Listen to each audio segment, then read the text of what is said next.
When you're operating at an enterprise level, nothing drives success more than effective team communication. Grammarly for Enterprise enables your company to work smarter and faster. Other AI tools can't quantify impact. With Grammarly, you get measurable results and actionable insights, like tracking key metrics that include brand compliance and readability from their effective communication score.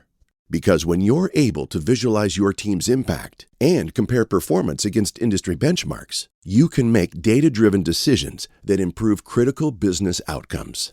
So whether you need to streamline messaging between technical and marketing initiatives or cut down on emails between external collaborators, you can trust Grammarly to help employees communicate effectively across the board. Start boosting productivity company-wide with Grammarly. Visit Grammarly.com/enterprise to learn more. That's Grammarly.com/enterprise. Did you know that parents rank financial literacy as the #1 most difficult life skill to teach? Meet Greenlight, the debit card and money app for families. With Greenlight, you can send money to kids quickly, set up chores, automate allowance, and keep an eye on your kids' spending with real-time notifications. Kids learn to earn, save, and spend wisely, and parents can rest easy knowing their kids are learning about money with guardrails in place. Try Greenlight risk-free today at greenlight.com/audio. Ever thought about opening your own mobile cart or kiosk business? Maybe the facility you manage could establish new revenue by adding coffee, food, or retail services. Cart King International can be the answer to your needs. Cart King is a North American designer and manufacturer of the finest mobile coffee, food, and retail carts and kiosks. Cart King has been working with clients and corporations across North America for 20 years, providing innovative designs, custom manufacturing, and timely delivery. Carts and kiosks are fun, and so are the dozens of designs on our website. Please visit us today at www.cart-king.com or just call us at 1-877-986-7771 and get your sales rolling. PureSoapFlakes.com, 218-568-2525. Have you ever heard of Castile Soap? Pure Soap Flake Company handcrafts fine soap bars, laundry powder, and concentrated soap flakes using organic vegetable oils from their northern Minnesota facility. Bathe your body and wash your clothes with Pure Soap products that are free of fragrance, GMOs, palm oil, sodium lauryl sulfate, and synthetic additives. Keep it clean, folks. Pure Soap Flake Company products are kind to living creatures and sensitive skin, safe for drains and waterways, and work great in high-efficiency washers and top and front-loading machines. They have a little promotion going on. Contact them to order some soap. Mention the Opperman Report. You're going to get a free gift. They're going to sing a little extra soap, travel size, soap bars, and laundry soap, cleaning soap flakes. I've been using that stuff all day long today. Great stuff. Order today at PureSoapFlakes.com or give them a call, 218-568-2525, 218-568-2525. Pure Soap Flake Company is a proud member of the Handcrafted Soap and Cosmetic Guild. Tina Helmuth is writing an ongoing series of fact-fiction books that boldly takes on today's most heinous crimes: the abduction, sexual trafficking, and cannibalization of our children. Suffer the Little Children, The Wrath of the Father, and Unbreakable. Deeply researched and mixed with the supernatural, good versus evil makes these thrillers hard to put down, shining a light on the root cause of these crimes and introducing a spiritual solution. Justice will be served. Available at lulu.com in paperback or ebook. Is your credit in bad shape? Do you need a new car? Ready to buy a new house? You want to rent an apartment? Are you going to apply for a job? Any one of these activities, they're going to ask for a credit report and then check out your credit score. Let Dynamic Solutions 2 erase your negative credit remarks. They offer a life-changing, dynamic financial solution. The finest in fast, professional, affordable credit repair. They have affordable monthly prices. They accept Visa, MasterCard, PayPal options available. You go to www.dynamicsolutions2, that's the number 2.com, or call 424-888-2820. Now, if you enter promo code ED or you mention Ed Opperman, you get a 10% discount. How's that? You get a free consultation, all negative items removed, get back in positive credit position. Dynamic Solutions 2, life-changing dynamic financial solutions. It's the Opperman Report. Join digital forensic investigator and PI Ed Opperman for an in-depth discussion of conspiracy theories, strategy of New World Order resistance, high-profile court cases in the news, and interviews with expert guests and authors on these topics and more. It's the Opperman Report. And now, here is investigator Ed Opperman. Okay, welcome to the Opperman Report. I'm your host, Private Investigator Ed Opperman. You can find me through Opperman Investigations and Digital Forensic Consulting through my website, emailrevealer.com. If you like today's show, check out our member section at oppermanreport.com. And also, too, if you want to check out our free archives, or at Spreaker.com. You can go there for free, sign up for free, follow the show for free. There's a chat room, and you get an email notification whenever we put out some new content. So you go to Spreaker.com, look at all the old shows. And I would welcome you to go back and look at those old shows, because we have two previous shows with our guest today, Rod Harrel, who's done this incredible work called Conspiracy of Silence about the John Lennon assassination. You could find him at his blog. What is this thing here? Random Thoughts of a Random Guy from a Random Guy, Random Places Up in the Sky. Go ahead, Rod. You do it. I'm going to let you describe that blog name of yours. Go ahead. Random Thoughts of a Random Guy from a Random Place Up in the Sky. .blogspot.com. I know. Okay. It's a crazy title. And the YouTube channel is called Orthicon Ghost. So Rod Harrel is practically anonymous. He doesn't want to be found. He's practically not on the internet at all. Hey, but Rod, man, thank you so much for coming back on the show. Can you remind the audience about yourself? Who is Rod Harrel? I'm sorry?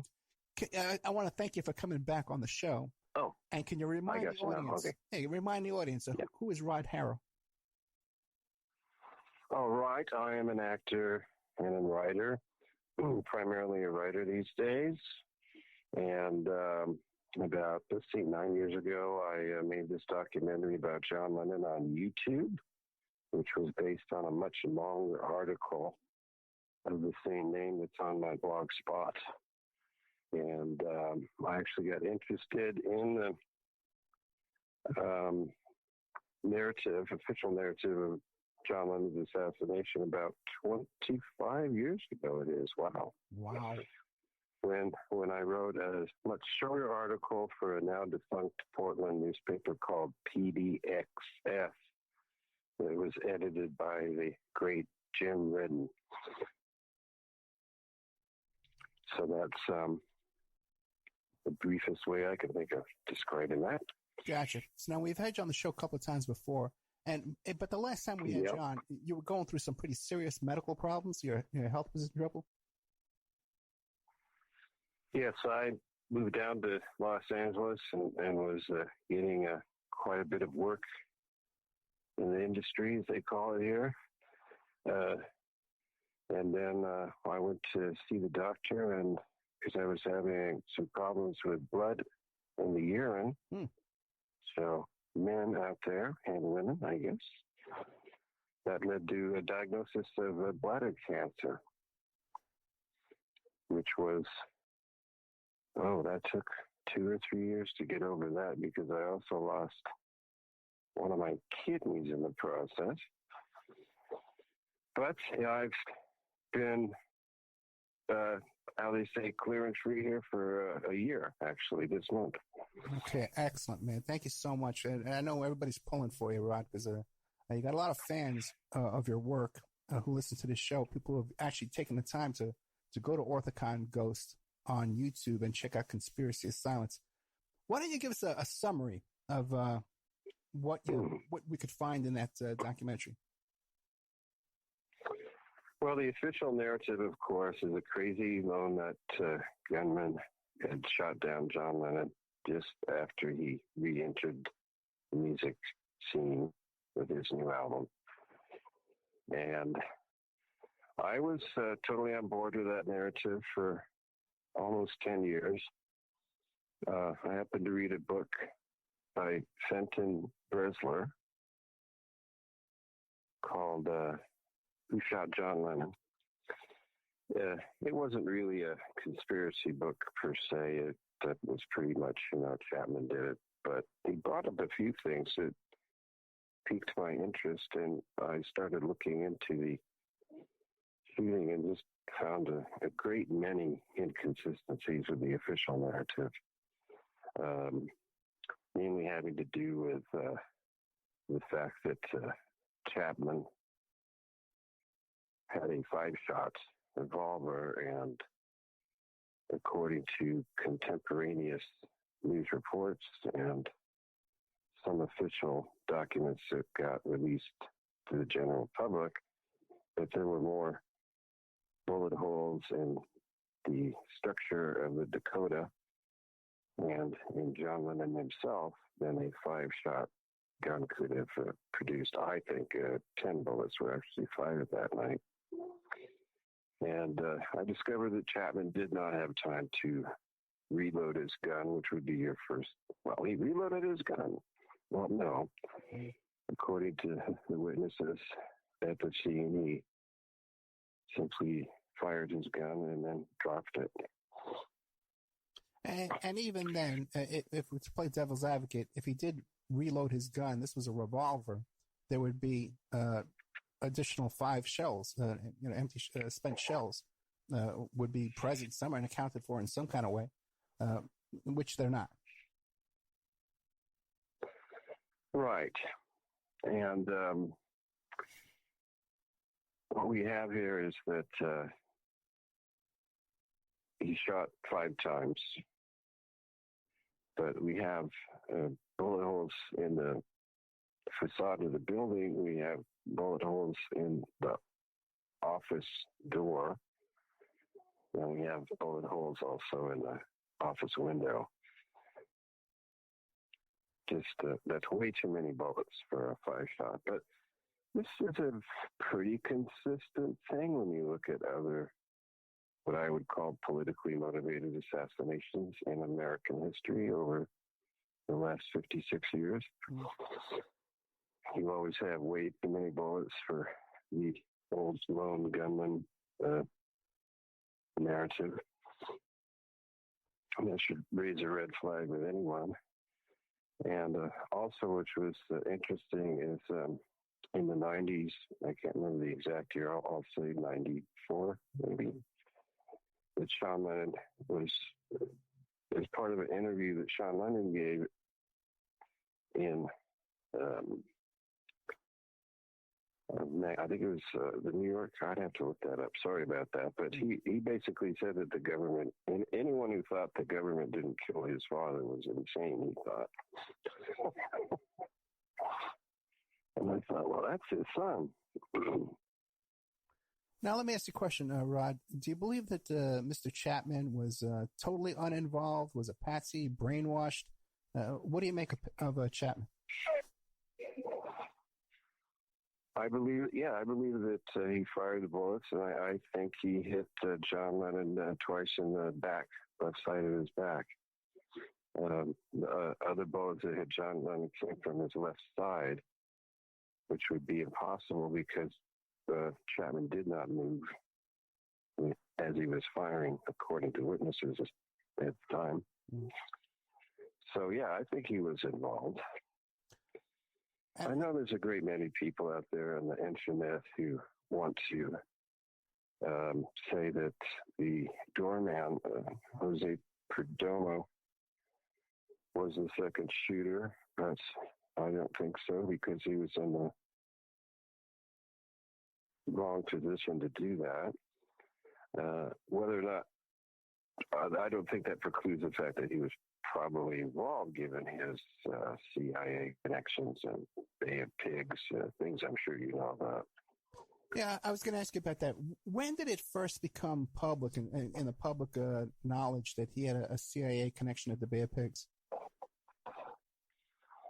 Well, I first ran across that in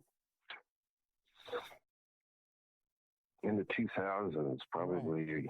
2006, right. 2007. Right.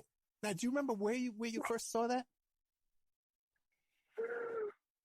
It was on one of those internet chat forums, and So I looked it up, and then sure enough, it's it's true that he was involved in that particular operation. Yeah, okay. I stumbled upon that information right around the same time, and it was from an article written by a gentleman who claimed to be with the Yippies in New York City. He was a marijuana advocate and claimed to be with the Yippies down there on Bleecker Street. And he wrote this article. Mm-hmm. And I actually went to all the effort. I tried to get in contact with this guy, and I couldn't. The only way I could get into contact with him was I found his Facebook page. I didn't even have, Facebook was so new. I didn't even have a Facebook page. I created a Facebook page in order to send this guy a message and talk to this guy. Now, since that time, I can no longer locate this guy in any possible way. I can't find him at all. I can't even remember what his name is, but he's gone. Interesting, right? Okay. And not surprising. I'm not surprising at all. And I've asked people over and over, hey, where did this whole Padermo CIA thing start? You're the first person to have the same information that I have there. So that's very interesting to me as well. What do you make of Chapman's background, overseas, Beirut, all that nonsense? Scientology? Chapman definitely seems to be, I think the phrase is sheep-dipped, maybe. He was involved in lots of, he went to Beirut, for example, at the height of the Civil War, I guess to get his bloodletting aspect out of him. He was involved with the YMCA, which was at the time a partial CIA front. And under the guise of helping Vietnamese refugees, he was also involved in some activities around the Atlanta, Georgia area at the time. And another thing with Chapman and the accoutrements of the assassin is that he seemed to have an awful lot of money to be able to travel around. You see, at the time, Chapman was living in Hawaii and was able to fly to New York around Thanksgiving before John Lennon was shot. Supposedly he was going there to, shoot him at the time, but things didn't work out, and he flew back, and then he decided to fly again to New York, and I'm trying to remember, but I believe at the time when they looked into his hotel room and all that stuff, I think he had $2,000 in cash on him. Well, don't forget, back in Hawaii, he had a whole art collection. That's right. He owned an original Picasso, as I recall. It's fascinating, Now, all the minimum wage, so-called, security guard job. Pretty impressive. Now, his wife, time, was with a credit union, I believe, and it said that some of these loans he got were through his wife. From the credit union that she worked at. So he was obtaining loans. He was obtaining loans, you're saying? I didn't get that. I'm sorry. Yeah, you're saying that he was obtaining loans through his wife's credit union? Okay. Yeah. Now, let me ask you a question. Do we know how he obtained the firearm and the ammunition?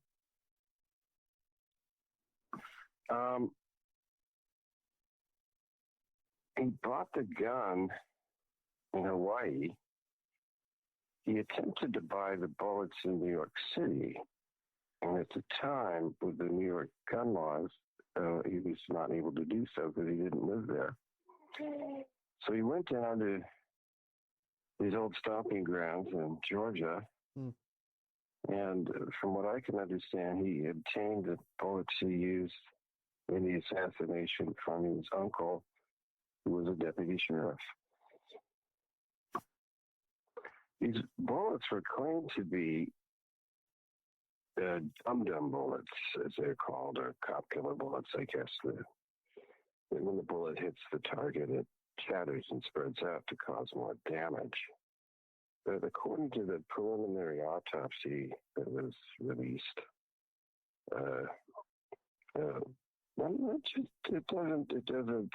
doesn't match up there, because if they were dum-dum bullets, they didn't behave like dum-dum bullets at all, because they didn't shatter. They talk about how the two bullets that went through his back. So if they had been, like you said, dum-dum bullets, they would have exploded within the body and not exited from the other side. No. But the autopsy reports that these things are not available to the public, right? No. Interestingly enough, all of the autopsy report was sealed. And I don't know, it may remain sealed forever. But one of the New York papers did come out with what was called a preliminary autopsy report. So that's all we have as far as the public record goes. So fascinating. The autopsy reports, the official reports, were sealed, yet someone was able to get in there and take a photo and sell it to the tabloids. Oh, yes, the infamous photo of John lying on the gurney in the morgue. Yeah. Which I think was sold to the National Geographic for $10,000. And on top of that, there was some kind of mysterious impersonation of the emergency room doctor. Are you familiar with that story? Are you speaking of Stephen Lynn? Yeah, like how all these years we thought it was one doctor, now we find out it was a different guy. What's going on there? We'll get into that, but first let me just say that I recently ran across a thing about Dr. Lynn, and I couldn't confirm this, but supposedly that he knew John Lennon, not personally, but by sight, because he lived in the area. And so they thought it was strange that he didn't know who he was working on until the nurse pulled out the wallet, with the information. So I don't know. So enlighten me about the second person. Yeah, well, a big series of articles just came out in the past few years, like past 5 years or so, about how everyone who thought was the emergency room doctor who took care of John Lennon, who talked about Lennon dying in his arms, turns out he wasn't the doctor, and it was a different doctor. Yeah, okay. It's a whole new story. You got to go back and go and look into that too, because all kind of weird stuff with this story. Hey, now what about I had someone come to me after your last appearance, and they mentioned that because he did stay at the YMCA. And they said that someone who was running the YMCA in New York City at that time had a connection to the Process Church, Maury Terry's cult, who was involved in the Son of Sam murders.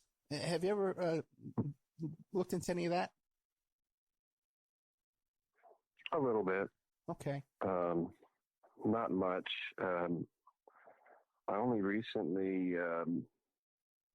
was looking at some of the writings of David McGowan, who I guess you might have interviewed many years ago. Oh, yeah. So I'm actually just getting into that, so it's funny you should bring that up. I like a lot of his work. Yeah, me too.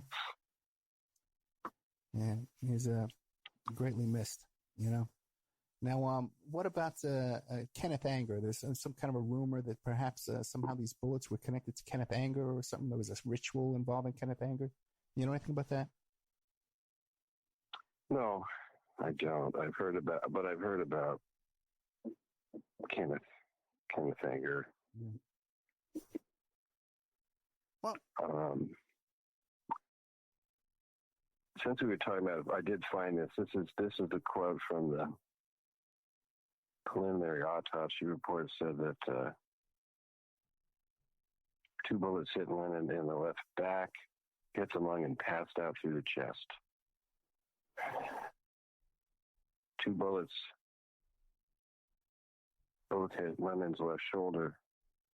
The one shattered the shoulder bone and went out.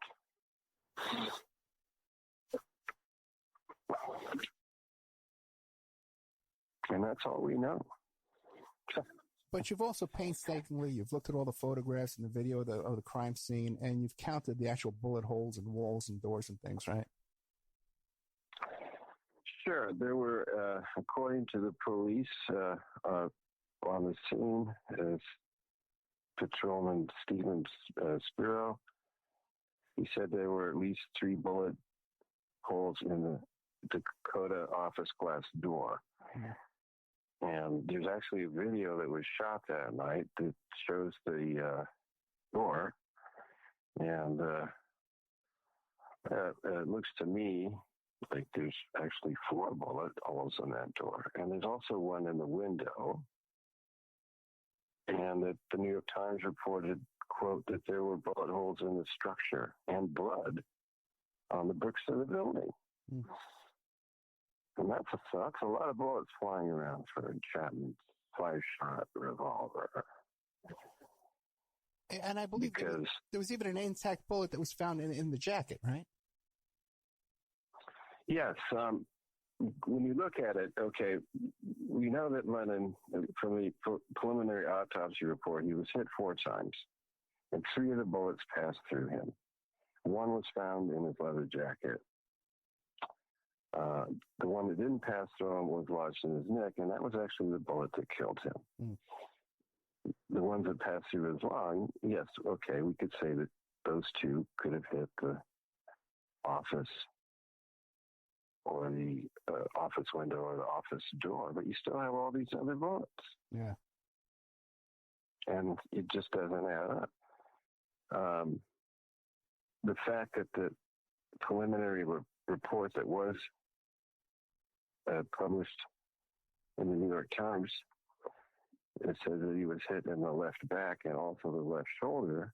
That's why I have come to the conclusion that Chapman was responsible for the bullets in the left back.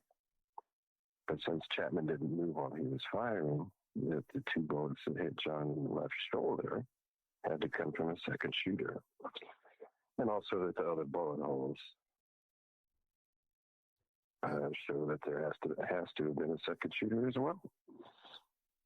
There was a statement from one of the first arriving police officers that when he detained Chapman, he used Chapman as a shield because he believed there was a second shooter.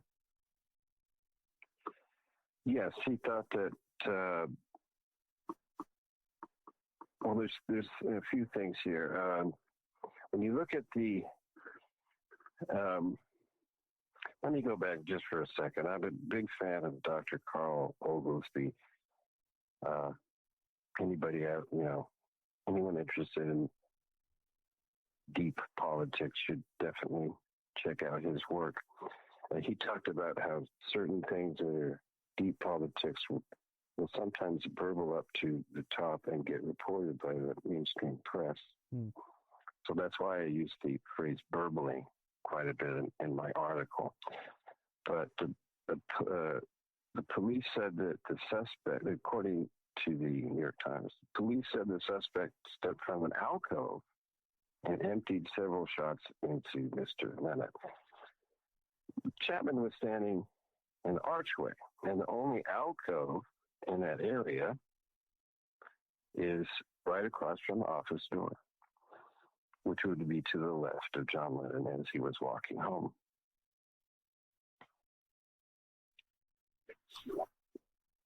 So that's, those are burbles that are out there that don't match the official narrative. Now, also, a person named Jay Hastings, was a doorman inside the Dakota, as opposed to Jose Perdomo, who was outside. He was sitting behind the desk, and he heard several shots, and then he heard the sound of shattering glass, which is impossible with the laws of physics because the bullets travel faster than the speed of sound. So if he is hearing these bullets, and then there's a pause and he hears the sound of shattering glass, that makes me think that the second gun was silenced.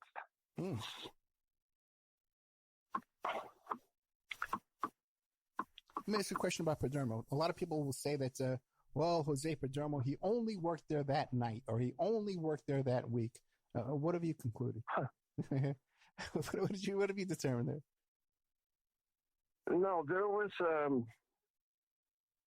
Perdomo was interviewed a couple times right around that time, because he was right there. So yeah, he'd been working there for, as far as I know, for at least a year, perhaps more. Yeah, and there was a statement from he said he saw Chapman before when Chapman was hanging around outside the Dakota around Thanksgiving.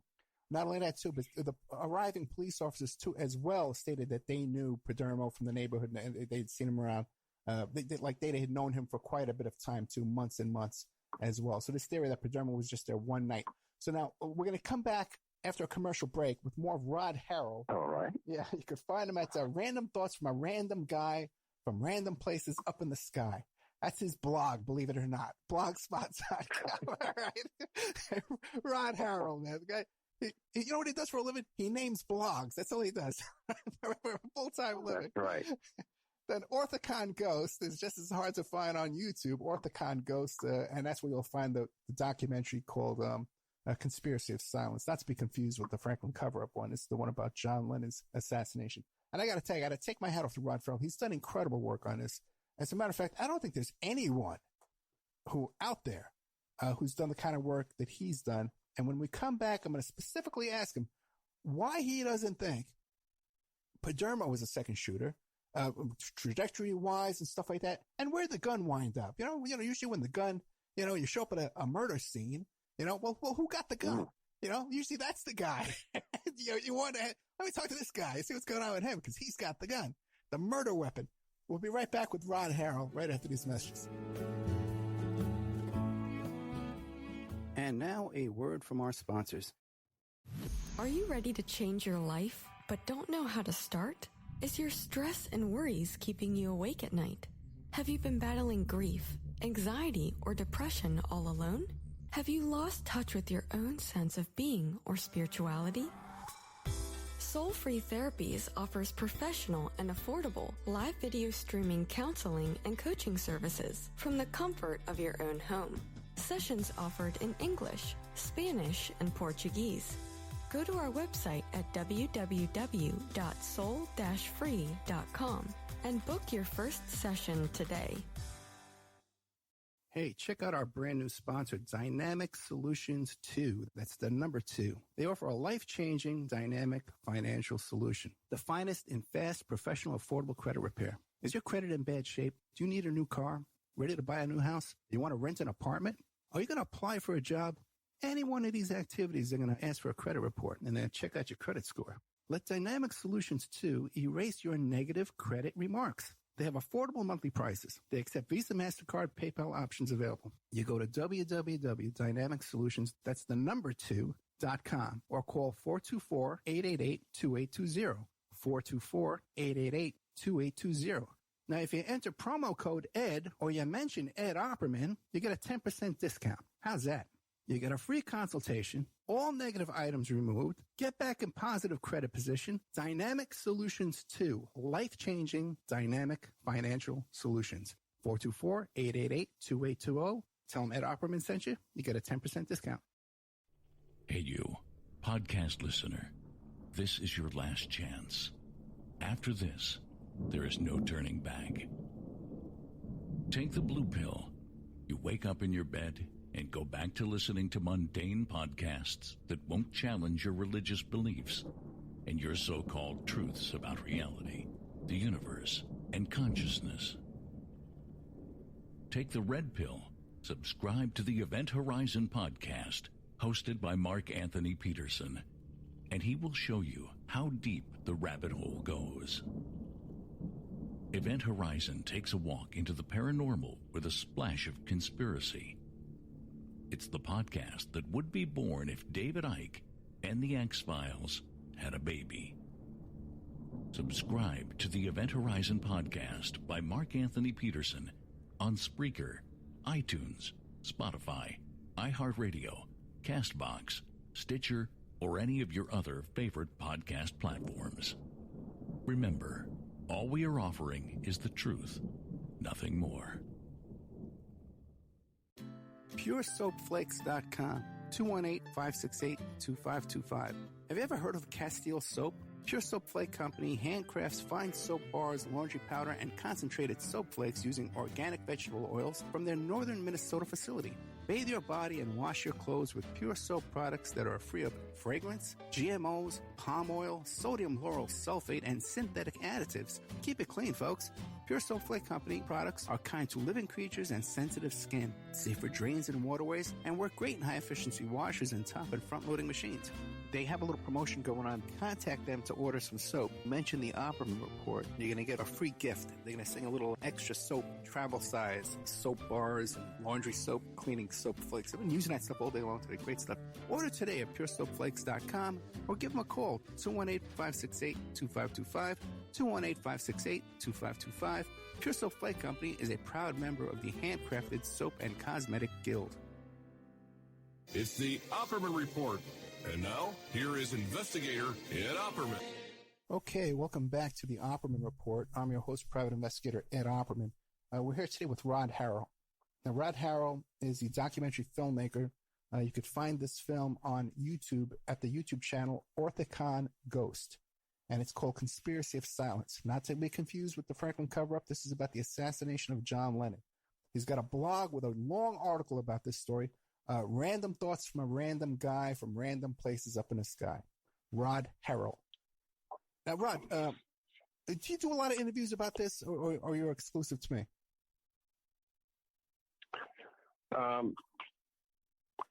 I've only been interviewed about this 4 times. Okay, so every year, December 8th, you're not bombarded with phone calls. The guy who's done the best work on this investigation isn't bombarded with invitations all over the world? No, I was interviewed. The first time I was interviewed was by Clyde Lewis. Oh, very nice. Right when the documentary was released, so that was 9 years ago. And the other 3 times have been with you. Okay, so you've been on with us at least 3 or 4 times. Right. The short answer is no. No one's interested. And this is the best work out there, guys. Trust me. Okay, because I know this case backwards and forward. Okay. Now, Rob, before we go on, I want to go back and this quote that I mentioned from Sean Lennon appeared in the New Yorker magazine on April 20th, 1998 by Rebecca Mead. Now, Rod, the police respond to a shooting. How do they have to wrestle the weapon away from Lennon, from Chapman? Or maybe they found the weapon on the main suspect, Padermo. Maybe he had the weapon. Where was the weapon? What happened was that, according to the people who were closest there, we had like a cab driver, his patron, people on the sidewalk. That he pulled the gun out and he just started firing. He didn't say, as the official narratives, he didn't call out Mr. Lennon. Or any of that crap. I can say that, right? Crap. Yeah, BS. Then he dropped the gun and he started reading The Catcher in the Rye, because that's what you do after you shoot somebody. And the gun was kicked away by Jose Perdomo, who was screaming at Chapman, "Do you know what you just did? Do you know what you just did?" So the gun is lying there. And before the cops show up, a maintenance man who worked at the Dakota at the time picked the gun up, took it down in the maintenance elevator, the alcove that I mentioned earlier, and put it in the drawer in his desk in his office downstairs. So let me ask you a question, man. You're saying that coincidentally, you believe that the second shooter, the shots came from an alcove doorway, and coincidentally, that weapon wound up within that doorway downstairs in a desk drawer? Yep. Oh, that's interesting. Well, things happen like that all the time, right? Yeah. I'll read this directly here. He's under my list of eye and ear witnesses. He's described also as the Dakota elevator operator named Joseph Manning, and he was in the basement at the time of the shooting. And he reported to the authorities and the press that he heard 3 shots, which is amazing. If you've ever been to the Dakota, it's one of those old school, you know. How the hell could he hear a bullet shot into the basement, you know, of this concrete steel building? Anyway, so he went up the elevator, which is where the alcove is, right? And he picked a gun up that Perdomo had kicked away, and he went back to the basement. He put it in a desk drawer. And later, when the cops were there, all the stuff I could find was a New York police officer named Blake, and I couldn't find the first name. He was the one who retrieved the gun. And that's all I have on the chain of custody for the gun. And you're right. Usually the chain of custody of a murder weapon is pretty, you know, supposed to be pretty cut and dry, but this thing is not. It's what the hell? Some guy named Blake, he retrieved the gun. What happened to the gun? Who knows? We're told that the gun was the murder weapon, but I can't find any evidence that the New York City police ever conducted any ballistic tests with this gun, because as far as they were concerned, this was an open and shut case. They had the guy, he admitted he did it, the end, you know? Yeah. Now, what about any statements from Manny? How come I've never heard that name before, Joseph Manny? Why? How come everybody knows the name Padermo and they don't know the name Joseph Manny? Joseph Manning popped up in, I think, one of the articles that Les Ledbetter was writing for the New York Times at the time. I think Les was the guy who interviewed Manning. What about the police? The police reports talking to Manning? I don't know. If you could find us, I mean, like I said, a lot of this stuff is sealed up. Yeah, we should. I'd love to be able to read the police reports from that night. The closest I've ever seen anyone talk about reading the police reports was by an author named, let me get his name here, Jack Jones, who wrote a book called Let Me Take You Down, which was a book mostly about Chapman. And Let Me Take You Down, of course, was not a conspiracy book at all, but Les talks about, Jack Jones talks about, he writes his book in such a way that you get the impression he must have read some of the police, reports, but I don't know. There's a lot of things, there's stuff you could find about, for example, Robert Kennedy, John Kennedy, Martin Luther King. A lot of information you can find on the internet that's publicly available about the autopsies, guns and all that stuff. It's just totally impossible to find with John Lennon. Yeah. Yeah, and even I had, when the first time we talked, I had heard about the story about how the gun was found down in a desk in a basement with a maintenance man. Always maintenance man. But no one ever knew the name, John Manning. It's Joseph Manning. Really, until today. Yeah, it's really today. The first time I'm hearing the name, except in a previous email exchange we had. Now, any photographs of Mr.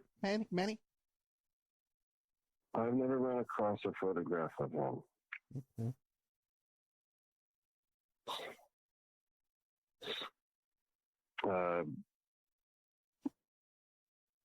When you look at something like this and be objective, you have to say that he would be the most likely suspect to be a second shooter, right? Well, if you're saying that we believe that shots came from that alcove because you've studied the bullet trajectories and you've excluded Padermo because he wasn't in a position in the alcove to be firing a gun, and then the gun was found within that doorway of the alcove, in this man's desk. I don't know, man. What would you say? But Oswald, Padermo. Everyone knows his name, and everybody's, people who listen to the show, the first thing out of their mouth is going to be Padermo did it. Before they even listen to the show, they're going to see the title and they're going to say Padermo did it. Was Padermo ever, do you know if he's alive today? What's going on with him? Whatever happened to him? Yeah, is he alive today? No. I think he died about at least 10 or 15 years ago. Did he die after he was exposed or before? Or right around the same time? I want to say right around the same time. Yeah, that's interesting too, isn't it? It is, but like I said, from what I've looked at, I won't finger Perdomo as a gunman, but he certainly would be a suspect as far as perhaps being involved just because of his Bay of Pigs past. Yeah, and like you said too, you have Chapman's past too as well. Again, with that group too, Christian International, who seems to be connected also too with the Hinckley.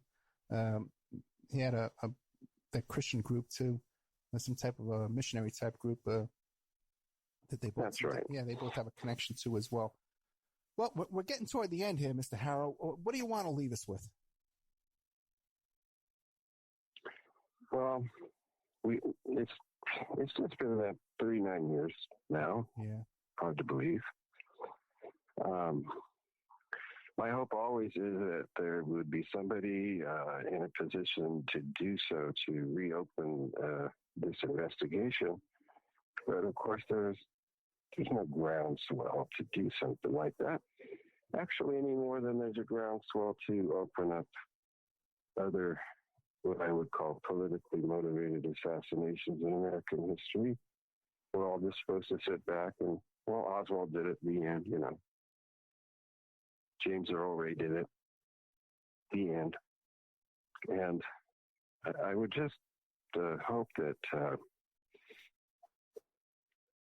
we could get past that,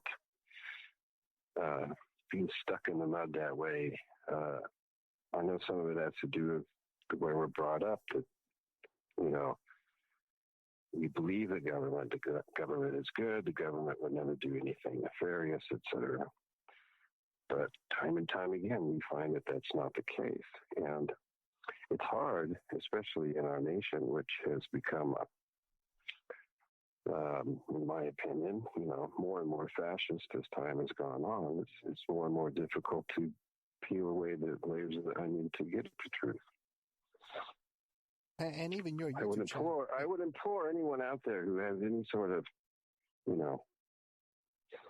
position or power to look into these things and open them up, because it really would change how we look at not only our history, but our present.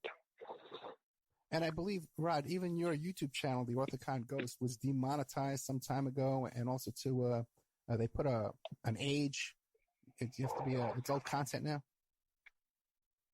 Yeah, my page was part of the demonetization purge that happened just after the election of Donald Trump in late 2016. Mm-hmm.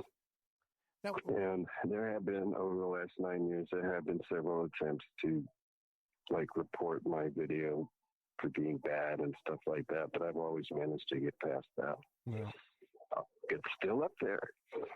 Now, one last question for you. You mentioned, I think it was Julian Lennon or Sean Lennon who made this statement.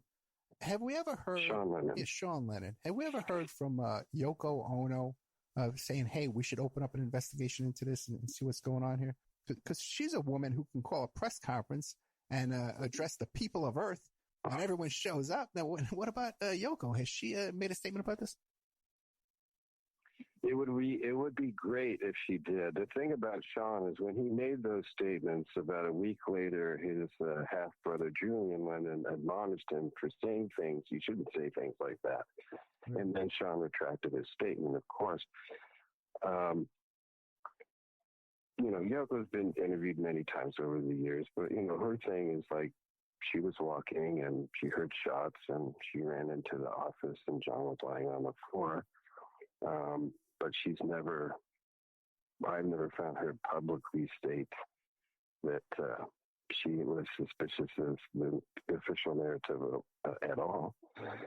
But I would have to believe that she's probably part of the reason why we can't see the autopsy report. And one more odd thing with that is, in many accounts, they describe Yoko and John and their group. There was a group of people with them, and yet we don't know the names of anybody in this group or witness statements from anybody in this group. Person named Michelle Mundriff, I think her name was Mundriff. She reported that, she used the term group. Yeah.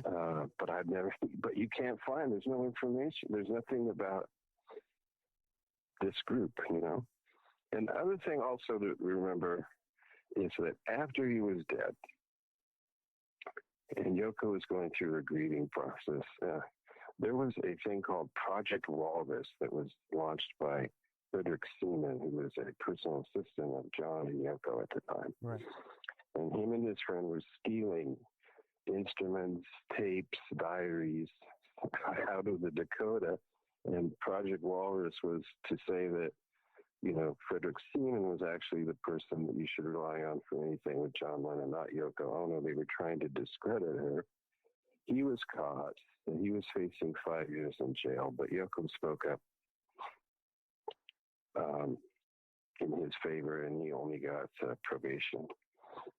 So there was a lot of weird things. There was mail being stolen. There was just a lot of strange things that happened in the wake of the assassination as well, which, of course, would raise red flags. Or should raise red flags.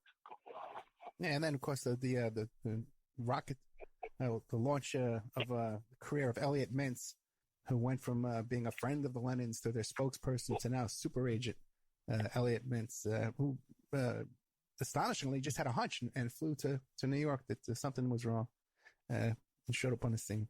Fascinating. Rod Harrel. And David, don't forget David Geffen. Oh, really? Oh, wait a minute. I don't know about this. What do you got on David Geffen being involved with this?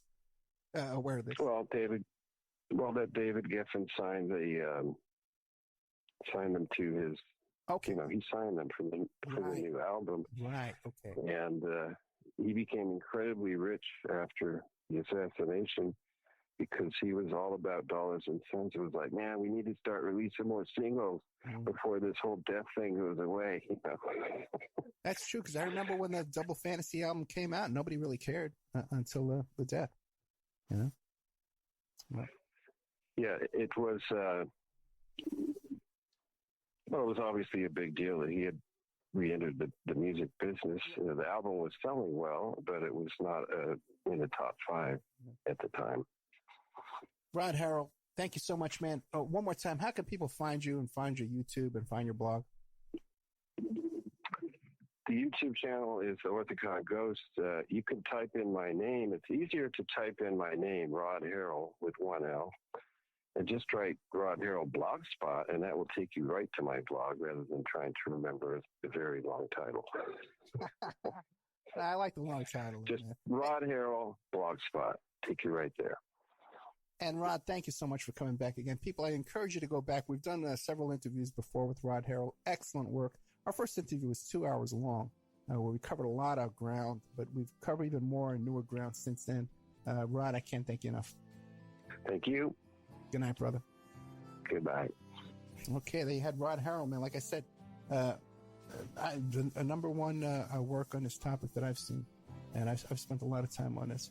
Thank you so much, Rod Harrel. Orthicon Ghost. You just Google Rod Harrel, though. It's spelled RODHERRAL, and you'll find him. on YouTube there and his blog too as well. Thank you so much, Rod.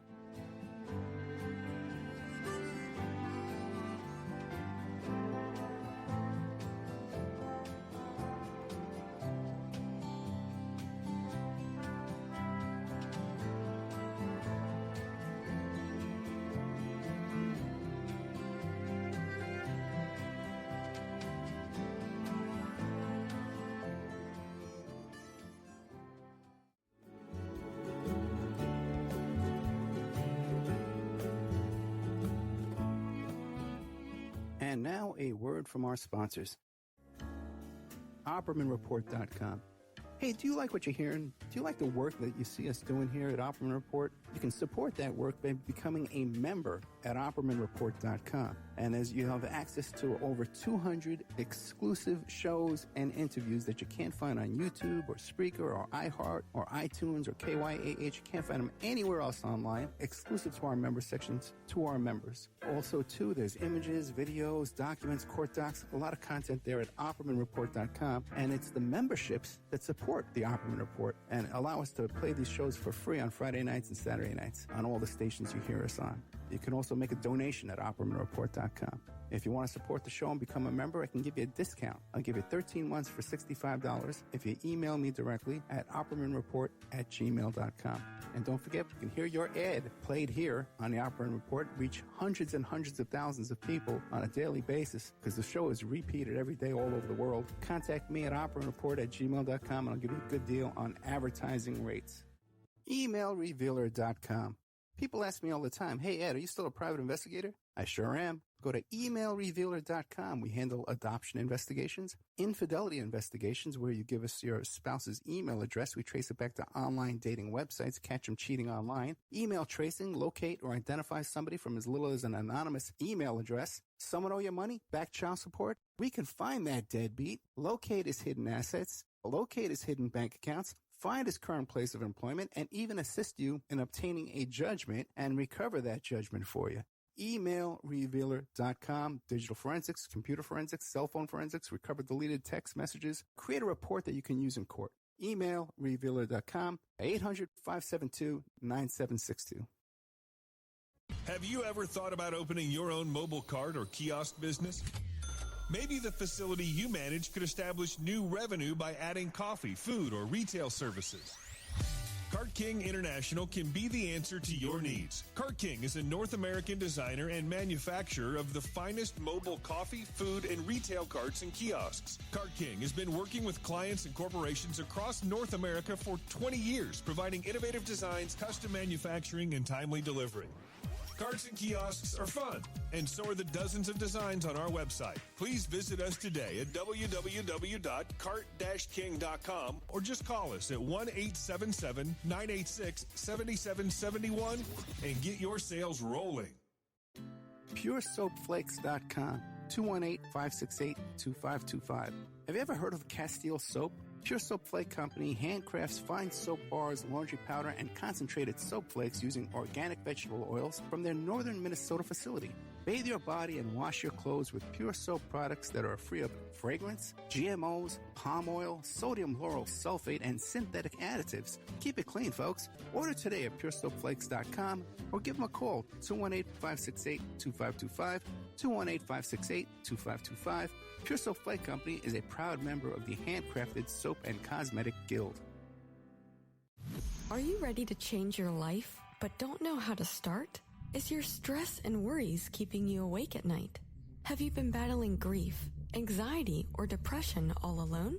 Have you lost touch with your own sense of being or spirituality? Soul Free Therapies offers professional and affordable live video streaming counseling and coaching services from the comfort of your own home. Sessions offered in English, Spanish, and Portuguese. Go to our website at www.soul-free.com and book your first session today. Is your credit in bad shape? Do you need a new car? Ready to buy a new house? You want to rent an apartment? Are you going to apply for a job? Any one of these activities, they're going to ask for a credit report and then check out your credit score. Let Dynamic Solutions 2 erase your negative credit remarks. They offer a life-changing, dynamic financial solution. the finest in fast, professional, affordable credit repair. They have affordable monthly prices. They accept Visa, MasterCard, PayPal options available. You go to www.dynamicsolutions2, that's the number 2.com, or call 424-888-2820. Now, if you enter promo code ED or you mention Ed Opperman, you get a 10% discount. How's that? You get a free consultation, all negative items removed, get back in positive credit position. Dynamic Solutions 2, life-changing dynamic financial solutions. Hey, you, podcast listener. This is your last chance. After this, there is no turning back. Take the blue pill. You wake up in your bed and go back to listening to mundane podcasts that won't challenge your religious beliefs and your so-called truths about reality, the universe, and consciousness. Take the red pill. Subscribe to the Event Horizon podcast, hosted by Mark Anthony Peterson, and he will show you how deep the rabbit hole goes. Event Horizon takes a walk into the paranormal with a splash of conspiracy. It's the podcast that would be born if David Icke and the X-Files had a baby.